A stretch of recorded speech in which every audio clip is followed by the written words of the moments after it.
Marketplace is supported by S&P Global Market Intelligence, a partner for mission-critical insights on climate risk and opportunity. Learn more at spglobal.com/marketintelligence. See what matters. A check of small businesses as we go backwards with this virus. It's entirely possible this economy is going to come down to cardboard boxes. Also, our guess as to the economic buzzword of the next couple of months. From American Public Media, this is Marketplace.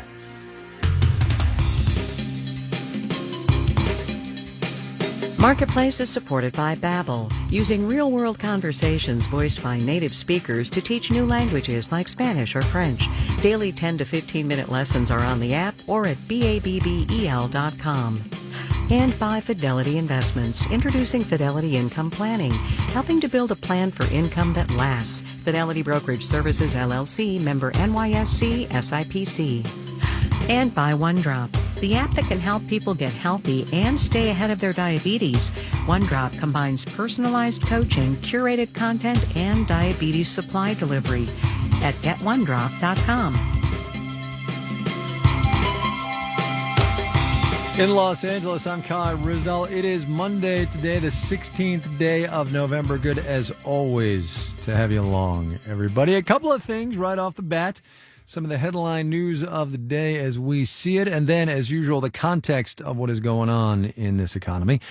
Item one, of course, the vaccine news from Moderna, the second 90+% efficiency rate vaccine in 1 week. The stock market, as we know, is not. How do we know that? Because I hear it on the radio all the time. We know it's not the economy, but it can give a real-time indicator of feelings about the future of this economy. Overall, today, feeling pretty good. Eventually. Item two, President-elect Biden. He had a meeting today with some corporate CEOs and union leaders, Mary Barra at GM, Satya Nadella at Microsoft, to name a couple.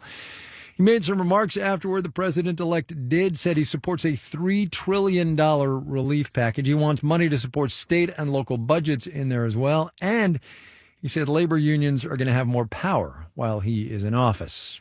Item three, California, and here is where things turn more sober. This afternoon, Governor Gavin Newsom rolled back a whole slew of business reopenings here in what is, I think, like the fifth largest economy in the world, if it were a country, maybe seventh largest, I forget, but you get my point. Anyway, he did that, as is happening in virtually the whole country, the virus raging out of control. There are echoes in this of what happened back in the spring when small businesses in particular got clobbered. So Marketplace's Erica Barris spent her day on the phone with some of those small businesses. When things shut down in the spring, the Stampede Cocktail Club in Seattle, Washington got a PPP loan, held a GoFundMe to help support employees, scaled back days and hours, sold gift cards and merchandise and to-go drinks. I always joke around that we've pivoted so much that our hips hurt. That's General Manager Sarah Grindstaff. She says business revenue is down by 75%. And with this new shutdown looming, I think it's going to be completely different. I think it's a different ballgame. I think people, we didn't know what we were going into this first time, so it was kind of like, a pandemic. But now it's like, this is a pandemic. And more than half a year later, many people have been struggling for months, says Matthew Slaughter, an economist at Dartmouth College. Unfortunately, more of their customers and clients are more stressed financially because of the absence of some of the federal government support that have rolled off. That worries Gwendolyn Scott, who owns Yoga Source in Santa Fe, New Mexico. When things shut down the first time, she had 2 locations. It was pretty stressful. The psychological and emotional stress that everybody was under, and then the intense learning curve to get everybody online. Then in June, she shut down one of her studios. Now most of her classes are online, but she's just breaking even. She hopes her remaining brick-and-mortar studio will survive the winter. In Chicago, Candace Cowles, who owns hair salon Come CC Me, where she makes custom wigs and weaves for her clients, hopes she's prepared. Before the pandemic, clients would bring her hair bundles and she'd style them in shop. Now Cowles buys the hair, styles it, sends it to customers, and then virtually walks them through how to do it themselves. We don't even have to touch each other, see each other, or anything. So now the profits are higher. Cowles is optimistic, but her business depends on clients with disposable income and how they weather the COVID-19 winter. I'm Erica Barris for Marketplace. We talked on Friday, if you remember, about the holiday shopping season and how retailers are outfitting their warehouses to get ready for a pandemic-induced surge in online sales. There's a whole bunch of logistics they have to worry about and staffing and IT stuff. Also, though, some simpler things, as Marketplace's Marielle Segarra reports. In a pandemic, retailers kind of have to take the sales they can get. But this whole shift to online shopping over the holidays is going to cost them, because they have to spend money on things like cardboard boxes. If it's a very small box, it could be in the cents. If it's a very large box, it can be dollars. Brian Smith is an executive at Georgia Pacific. It makes corrugated cardboard boxes. He says box orders for online retail are up by more than 30% compared to last year. It's certainly been a challenge because we're taking extraordinary steps to keep all of our employees safe, which can slow production down considerably. So sometimes it involves running extra hours and into weekends to keep up with demand. Also, the company's paper mills are running at full capacity, and Georgia Pacific has been buying paper from small suppliers when it can't make enough. On recent earnings calls, other cardboard box makers have also said demand is off the charts. David Marcotte at Kantar says we're not seeing a shortage of cardboard boxes in the U.S. at this point.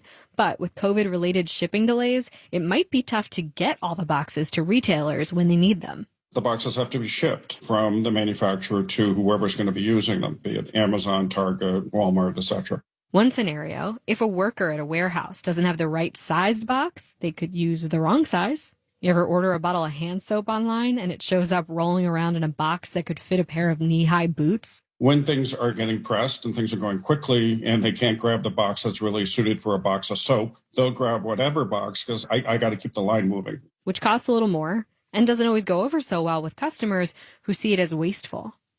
I'm Marielle Segarra for Marketplace. This was one of those days on Wall Street where you knew right from the jump that the algorithms were going to go wild. We'll have the details when we do the numbers.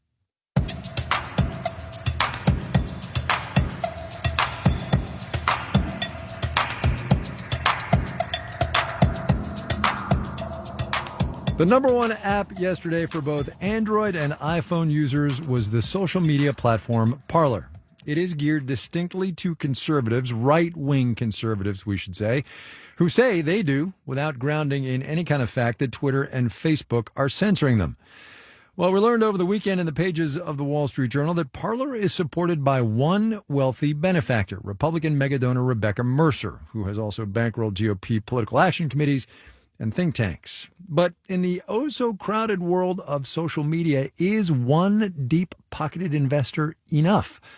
Marketplace's Scott Tong looked into Parler's business model. The Parler app right now has hit postings on fake news, errant voting machines, and a coup against President Trump. In the past week, its users rocketed to 8 million. And Libby Hemphill at the University of Michigan School of Information says having money from GOP donor Rebecca Mercer can insulate Parler from critics in the media market. They don't have to be as responsive necessarily if they have somebody who's willing to pay for them to weather challenges from advertisers or critiques from the media or critiques from users. In addition to Mercer's money, Parler plans to earn revenue by having social media stars market products. Here's founder John Mates in a July TV interview. People can advertise with influencers specifically and those influencers' brands rather than our brand as a company as a whole. This is different from, say, Twitter or Facebook, where companies run ads on your feed. On Parler, brands pay the influencers to do the talking, says Max Reimer at the digital marketing firm Native. You're basically paying this platform to link you up with someone else who will make it look almost organic, that they're parlaying or that they're promoting your product. He says this concept is in the early beta stage at Parler. Brian Weiser at Group M, a media investment firm, says for influencers, joining an ideological site like Parler could turn off some fans. You are associating yourself with what it stands for. That may not be desirable for a lot of influencers, if not the majority of influencers. Going forward, Hemphill at Michigan is watching for whether Parler users organize big events or host unique conversations. If not, she thinks users may go back to the social media sites they came from. I'm Scott Tong for Marketplace.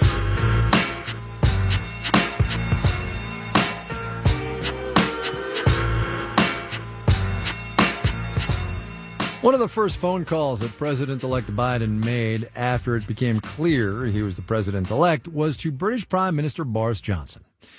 It was a bit of a surprise, that call was. Biden and Johnson don't have the closest of relationships. Mr. Biden has called Mr. Johnson, and this is a quote, a physical and emotional clone of Donald Trump.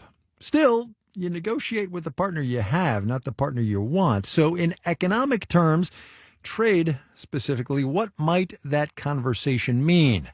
With Britain now out of the EU and the deadline for a trade agreement with Europe drawing ever closer for Mr. Johnson, is there hope for a deal with the United States? From London, Marketplace's Stephen Beard has that one. Joe Biden's phone conversation with Johnson was greeted with glee by Brexit supporters. The Daily Telegraph newspaper hailed it a major diplomatic coup. The Daily Express said it would boost the chances of a US-UK trade deal. But some trade experts here don't take such a rosy view of the prospects for a transatlantic deal with Trump out of the White House. I think it's quite a lot less likely. Professor Alan Winters of the UK Trade Policy Observatory. Trump was very keen, as was the UK government, to reach an agreement. And so I think they would have tried very hard for the sake of having a political triumph. Ever hostile to the EU, Trump was keen to support the breakaway country. But the president-elect's priorities will be the polar opposite, says Alison Stewart-Allen, author of a new book, Working with Americans. I think it's very likely that a US-EU free trade agreement will precede a US-UK agreement. Biden, she says, wants to repair what he sees as the damage done to US-EU relations over the past 4 years. And economically, it makes far more sense to pursue a deal with the 27-nation bloc before one with Britain. The size of the prize for American business to trade with the EU is significantly larger. For Joe Biden, there's the added dimension of his Irish ancestry. He and many other Democrats condemned the UK's plan to tear up part of its EU withdrawal agreement, the bit that seeks to avoid a hard border between the British province of Northern Ireland and the Irish Republic. Biden fears that would undermine the Good Friday Agreement that brought peace to Northern Ireland more than 20 years ago. Kim Darroch, a former British ambassador to the US, told the BBC, especially if we also try to unilaterally to rewrite the withdrawal agreement, then I think there is honestly no chance of a UK-US free trade deal. Brexiteers are furious. John Longworth, head of the Independent Business Network. The withdrawal agreement really is null and void because the EU have acted in bad faith. And actually, I think Biden is completely misunderstanding this. Longworth claims the EU has shown its bad faith by, among other things, demanding regulatory control over Britain after Brexit. But forget the politics, he says. Just look at the economics of the transatlantic relationship. There ought to be a free trade arrangement between the UK and the USA. We are already big mutual investors. We're already big trade partners. Exports and imports of goods between the two nations are worth $130 billion a year, but that's merely 20% of America's trade with the EU. And bottom line, Biden may have too much on his plate in the short term to think about a trade deal with Britain. In London, I'm Stephen Beard for Marketplace. Tomorrow morning, bright and early, all you need to know to start your economic day, the Marketplace Morning Report. Check it out.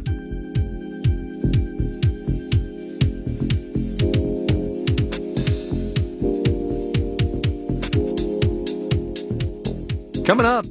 Just got over doing the election, the counting of the ballots, so I've been really, really busy. Yeah, that'd do it. But first, let's us do the numbers. Really? I totally thought it was going to be the super happy music today. I don't get the pick. Anyway, Dow Industrial's up 470, 1.6%, 29,950. The NASDAQ up 94 points, 0.8%. Ended at 11,924. The S&P 500 up 41 points, 1.1%, 36 and 26 there. Moderna shares up 9.5% on news of its vaccine. Pfizer, which said a week ago its own vaccine was more than 90% effective, dropped 3 3/10% today. Stocks that would benefit from the economy reopening, they moved higher. American Airlines up 4.4% today. United jumped 5 1/10%. Cinemark Holdings chalked a gain of 4.5%. You're listening to Marketplace. Marketplace is supported by TD Ameritrade. You can check out TD Ameritrade Mobile and Thinkorswim Mobile to find the app that matches your investing style. And by Destination Medical Center, located in the heart of Rochester, Minnesota, a public-private economic development initiative offering an inspiring hub for growth and innovation. Learn more online at dmc.mn. And by Mimecast, a cloud email security and resilience companion for Microsoft 365. More than 38,000 organizations trust Mimecast to keep them safe from phishing, business email compromise, and ransomware. Mimecast.com. Relentless protection, resilient world.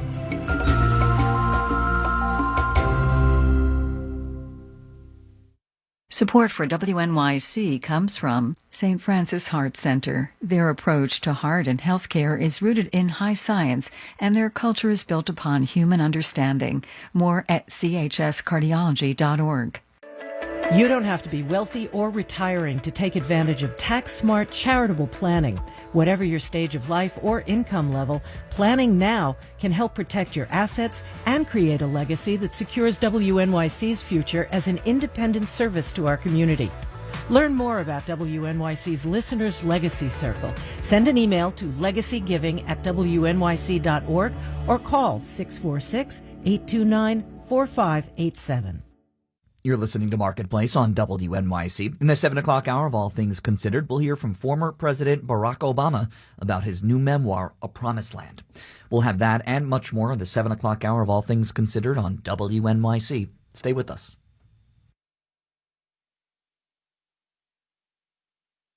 This is Marketplace. I'm Kai Ryssdal. If you listen real close over the next couple of months, as President-elect Biden gets set to take office, and afterward in particular, you're going to start hearing one word showing up in a lot of stories about this economy. So austerity it's an old word. We get it from Greek. Austerity is the word. Jessica Rett is professor of linguistics at UCLA. It started out meaning bitter, harsh, rough, and that came to mean over the centuries, effectively severe self-discipline, simplicity, just an absence of fun stuff. The reason you're hearing about it on this program, though? There's a particular point at which the metaphor was extended to talk about budgets. Exactly. John Maynard Keynes, in an article in 1937, he says, "The boom, not the slump, is the right time for austerity at the Treasury." And thus, a shorthand was born. Austerity now, when we think about it in the policy sense, we think of it as reducing the budget deficit. That's the goal. That's Laura Merling. She's an economist at the International Trade Union Confederation, where she studies the impact of austerity policies.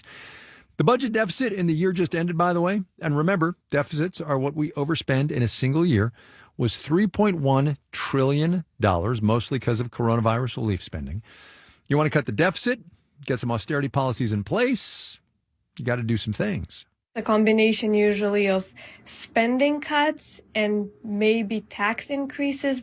But usually it means government spending less with the goal of bringing down the government debt. That second voice was J.W. Mason. He's a macroeconomist who teaches at John Jay College at the City University of New York. When you think of the word austerity in a budgetary sense in times like these, what do you think of? Well, I think of the last decade, Kai. And that third voice was Heather Boushey. She's president and CEO of the Washington Center for Equitable Growth. And the three of them together are going to help us understand why that word keeps coming up and why it matters. What we saw after the Great Recession was the longest recovery in U.S. recorded history. And yet, the recovery was very slow for most people. So we also see this increase in income inequality. And I think it's pretty widely understood that that was in part because our federal stimulus was much too small and was taken away too soon. Thank you. Thank you. February 17th, 2009. President Obama had been in office less than a month. The American Recovery and Reinvestment Act that I will sign today is the most sweeping economic recovery package in our history. Initially, right after the crisis, there was this big stimulus. Laura Merling, again from the International Trade Union Confederation. And, all the banks were bailed out and some companies were bailed out. And then about 2 years later, around 2010, there was this push to now all of a sudden worry about the deficit and cut spending. Yes, those bailouts were eventually paid back with interest. But remember what was going on right then. The Obama administration was trying to get the Affordable Care Act through Congress, and midterm elections were just around the corner. He gets into the idea that, the deficit is something that we should worry about, supposedly to, win Republican support. The 2010 midterm elections come and go. Democrats lose 6 seats in the Senate, 63 seats in the House, to Republicans who ran on the idea that government was too big and spending was too high. So a couple of months later, at the 2011 State of the Union, every day families sacrifice to live within their means. They deserve a government that does the same. Congressman Paul Ryan, not yet Speaker of the House, but then the chairman of the House Budget Committee, gave the Republican response. Endless borrowing is not a strategy. Spending cuts have to come first. And they did. Cuts to spending on education, the Defense Department, community action programs, and state and local governments still recovering from the recession. And that, it's widely understood now, really deepened the recession and made the recovery much slower than it otherwise would have been. So when you say austerity, I think of how much lower family incomes were prior to the pandemic than they needed to be. But look, if I'm a citizen of this economy trying to get by in difficult times, and I don't have as much money coming in as I used to, and I have to tighten my belt, why should the federal government not have to do the same thing? Because the way that the federal government works is not the same way that a family budget works. The federal government can borrow. And right now, interest rates are at historic lows, and they have been for quite some time. And that means that the cost of paying back any borrowing we do today will be much lower because of these low interest.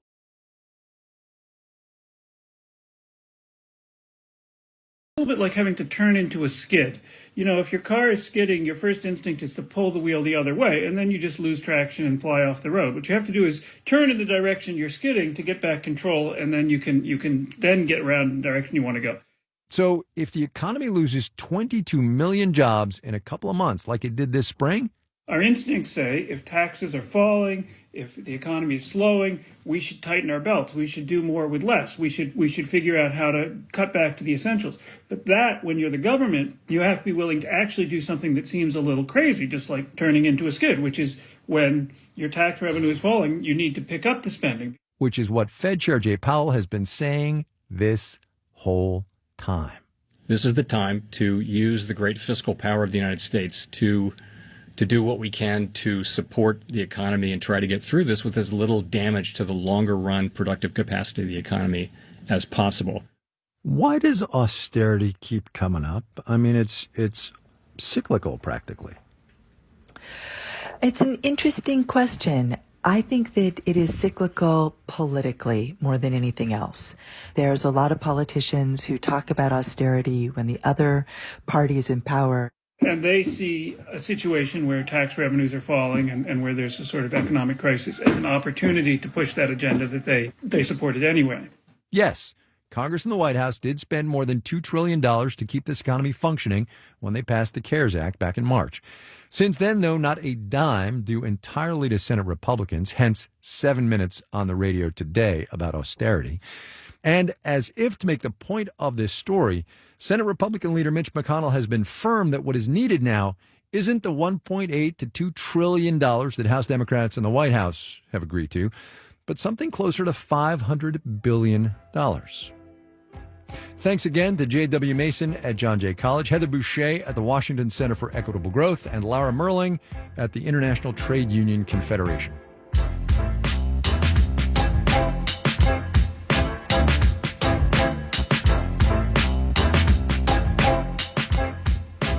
Counting ballots is a job. It's a big job that takes hundreds of thousands of people, most of them part-time and temporary, all over the country. Gail Harrell is one of the 10 people we've been following in our series about the American labor force that's called the United States of Work. And she has been doing that in Virginia. In her off hours from her part-time job at a convenience store called Royal Farms, She's been counting the ballots. Virginia is set to certify its election results today, so here is an update from Gail. Right now, you want the truth. I'm a little bit tired, but everything is fine. It's a rainy day here in Ashburn, and I think that doesn't help either. But I am fine. Just got over doing the election, counting of the ballots, so I've been really, really busy. So I've been basically working 3 days a week for the election board and the other 2 at Royal Farms. This year was different for me because I didn't actually want to work the polls with the physical in front of the people this year. So this was kind of like behind the scenes for me. So it was about 20, 25 people working. The schedule was supposed to be 9 to 5, but it just depended on the amount of mail that came in. I think it was a lot of mail-in ballots. It was a lot of mail-in ballots. And you had to count them, keep record of everything, and then we had to verify. You had to verify name, address, signature. Like I say, you didn't have to face the public per se. And I enjoyed it. Nice group of people working with. So it wasn't, I don't have any complaints. Life's too short. Life is too short. That was Gail Harrell in Ashburn, Virginia, one of the 10 people we are following in our series, The United States of Work.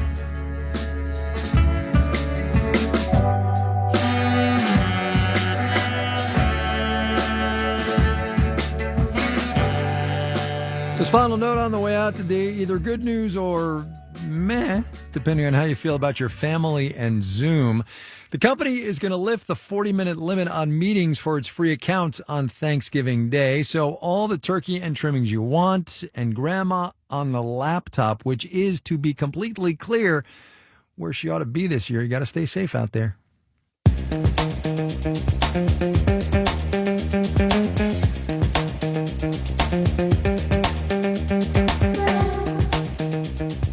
Marketplace is supported by C3.ai. C3.ai software enables organizations to use artificial intelligence at enterprise scale, solving previously unsolvable business problems. Learn more at C3.ai. And by Databricks, simplifying data and AI. Thousands of data teams use Databricks Cloud Data Platform to innovate faster. Learn more at Databricks.com. And by XChair, introducing the XHMT Heat and Massage Work Chair, a home office chair with heat and massage therapy plus dynamic variable lumbar support at XChair.com.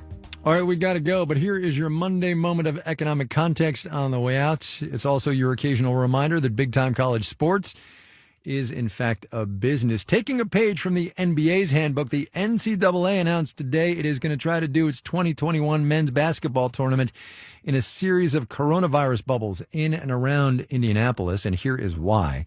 Proceeds from the men's tournament accounts, reports the Wall Street Journal, for 75% of the organization's operating revenue every single year, revenue that does, yes, get shared with schools.